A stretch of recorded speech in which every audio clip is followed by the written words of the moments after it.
राम कबीर। कबीर, हमारी यात्रा कबीर के साथ चल रही है, बहुत दिनों से चल रही है। तो कबीर का एक और भी अनोखा वचन है। कहते हैं कि सपन में जे बरलाए, सपन में जे बरलाए, जे जन कहवे राम।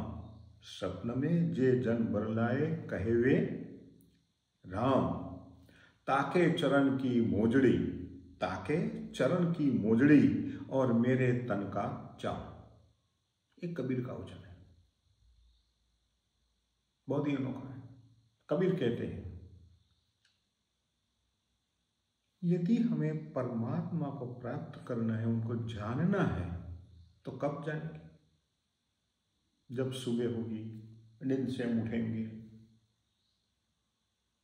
फिर हम घंटी बजाएंगे, अगरबत्तियां मोमबत्तियां जलाएंगे, दिया करेंगे, कुछ प्रार्थना करेंगे, मंदिर में जाएंगे, तस्वीरों के सामने, मूर्तियों के सामने गिड़गिड़ाएंगे। ये तो बाह्याचार है, दिखावा है। सच्चे अर्थ में परमात्मा को प्राप्त करना है, उनको प्राप्त करने की तमन्ना है, भूख है, तो दिन रात उनके ही बारे में सोचते रहो, सोचते रहो। कहाँ सोचना है? तो कहते हैं लोग तो नींद में स्वप्न देखते हैं। बहुत सारे लोगों को स्वप्न आता है ना, सभी लोगों को स्वप्न आता है। स्वप्न तो सब लोग देखते हैं। कहीं वैज्ञानिकों ने तो ये भी ढूंढ निकाला है कि कहीं पशुओं को भी स्वप्न आता है, वो भी नींद में सोचते हैं। तो उनकी भी एक दुनिया है नींद में। और बहुत सारे लोगों को नींद में जो स्वप्न आते हैं, यदि उनका अभ्यास किया जाए तो नींद में तो वो लोग कितने अमीर बन जाते हैं, क्या क्या करते, क्या उपभोग लगाते हैं, पता नहीं चलता है। ये दुनिया में रहते ही नहीं है, कोई और दुनिया में चले जाते हैं। फिर सपना टूट जाता है तो घबरा जाता है, मैं तो कहां पहुंच गया था, अब ये वापस आ गया, इधर खाट पर आ गया। कुछ लोग तो स्वप्न देखकर, देखा होगा, सुना भी होगा आपने, कि खाट से गिर भी जाते हैं, तब पता चलता है, चमक जाते हैं, और मैं गिर गया, मैं तो स्वप्न में था, मैं तो राजा बन गया था, महाराजा बन गया था, युद्ध करने गया था, विजय हासिल कर ली थी, राज सिंहासन मिल गया था, इतना धन दौलत मिल गया था, अब सब छूट गया। तो कबीर उनका उदाहरण देकर हमें समझने की कोशिश करते कि स्वप्न में बरबलाए। स्वप्न में भी, सपना आपको जो आता है वो भी भगवान का नाम का ही आना चाहिए। जे जन कहवे राम, तो स्वप्न में भी क्या कहना है, किसको ढूंढना है? तो कि परमात्मा को ढूंढना है। आप जिस परमात्मा की बात करते हो, जिसकी उपासना करते हो, वो स्वप्न में भी आना चाहिए।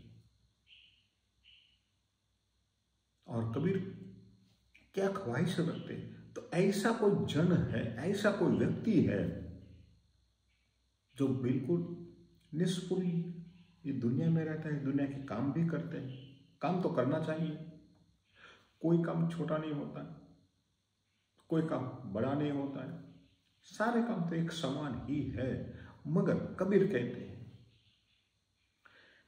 ताके चरण की मोजड़ी, ऐसा कोई जन है जो स्वप्न में भी भगवान से विमुक्त नहीं रहता है, भगवान से मुक्त रह ही नहीं सकता है, वो अलग रह नहीं सकता है, जुदा हो ही नहीं सकता है। तो ऐसे महापुरुष की चरण की मोजड़ी बनना मैं पसंद करूंगा। किस तरह तक? और मेरे तन का चाम, मैं अपने शरीर का चाम, जो चामड़ी स्किन है, उनकी यदि मोजड़ी बनाई जाए और उनके चरण में पहनाई जाए तो मुझे पसंद है। क्यों? कि वो तो सदैव परमात्मा में लगा रहे हैं, तो मेरी मोजड़ी भी परमात्मा के साथ ही तो जुड़ जाएगी, वो तो मेरे ही शरीर से बनी हुई है ना। तो इसी प्रकार भी मेरा मन परमात्मा में लग जाए तो कबीर इसके लिए भी तैयार है। समझ में आई मेरी बात? ये संत का अंग चल रहा है, ये जो साखी चल रही है कुछ दिन से, वो संत के अंग की है। तो संत जनों के संग क्यों करना चाहिए ये कबीर समझा रहा है, और कैसे लोगों का संग करना चाहिए। कुछ लोग होते हैं सुबह निकलते, हम पद यात्रा में चले हैं, कहाँ जाना है? तक इधर जाना है। इधर वाले इधर निकलते हैं, कहाँ जाना है? तक हम इधर जाते हैं। कोई उधर जाता है तो कोई इधर जाता है, मगर कहाँ जाना चाहिए वो कोई नहीं बताता। कहाँ मिलेगा वो किसी को पता नहीं। इधर वाला कहता नहीं इधर परमात्मा है, और इधर वाला कहता नहीं इधर परमात्मा है। होता है ना ऐसा, हमने भी देखा है। आप में से भी बहुत सारे लोग चलकर निकले होंगे, पैदल निकले होंगे, चलो हम भी चलते हैं, शायद मिल जाए, ढूंढ लिए। तो ये बात नहीं है। मैंने पहले भी कहा था कि ढूंढा ढूंढा मैं फिरा। कबीर कहते मैंने बहुत ढूंढा। तो हम कहाँ ढूंढते हैं ये बहुत अहम रखता है, अहम सवाल है। ढूंढना कहाँ है, कहाँ खोजोगे आप? तो कबीर बताता है, उनका ठिकाना बताता है, उनका सरनामा एड्रेस बताता है कि स्वप्न में भी जो लोग परमात्मा से विमुक्त नहीं है, स्वप्न भी उनका ही आता है। दिन रात काम करते हैं, दिन में काम करना पड़ता है, अर्थ उपार्जन करनी पड़ती है, तो करते रहिए, जरूरी आवश्यक है।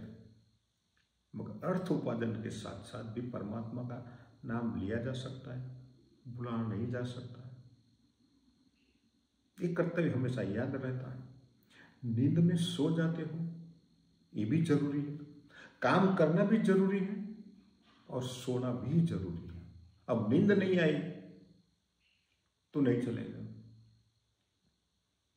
ये तो जीवन का एक घटनाक्रम, जागना और सो जाना, वो तो घटनाक्रम है, इनसे हम भाग नहीं सकते, वो तो करना ही पड़ेगा।